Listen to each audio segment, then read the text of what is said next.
Mirë se vini në kanalin tonë Fuqia e Trurit. Shumica e ushqimeve ka një afat skadence. Disa prishen për pak ditë, disa për muaj. Por ajo që shumë njerëz nuk e dinë është se ekzistojnë ushqime që mund të zgjasin për vite, dekada, madje edhe disa pothuajse për gjithmonë. Nuk po flasim për ushqime artificiale apo kimike. Disa prej tyre i përdorim çdo ditë në kuzhinë, pa kuptuar sa të qëndrueshme janë.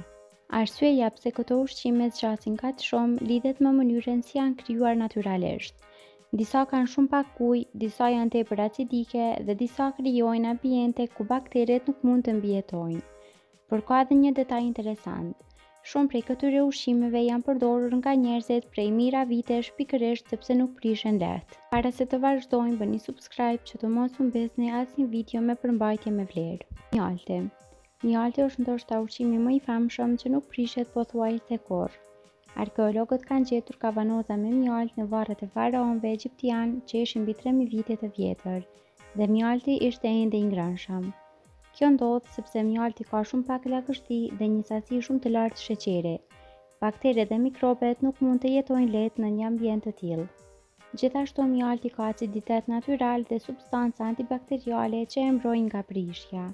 Shumë njerëz tremben kur mjalti fillon të kristalizohet dhe mendojnë se është prishur, por në fakt kjo është krejt normale. Mjafton ta ngrohësh pak dhe do të rikthehet si më parë.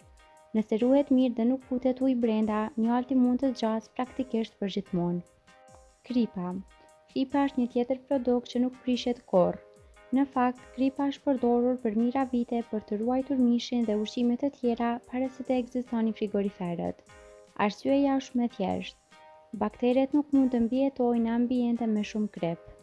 Por ndryshe nga ushqimet normale, vetë kripa nuk është diçka organike që kalbet. Është mineral natyral. Edhe pas shumë vitesh, kripa mbetet e sigurt për përdorim. Problemi vetëm është lagështia. Nëse merr lagështi, mund të ngjitet ose të forcohet, por kjo nuk do të thotë se është prishur. Sheqeri. Edhe sheqeri është një nga ato produkte që mund të zgjasë pafundësisht nëse ruhet si duhet. Bakteret kanë nevojë për ujë që të shumohen, dhe sheqeri nuk krijon kushtet e duhura për këtë.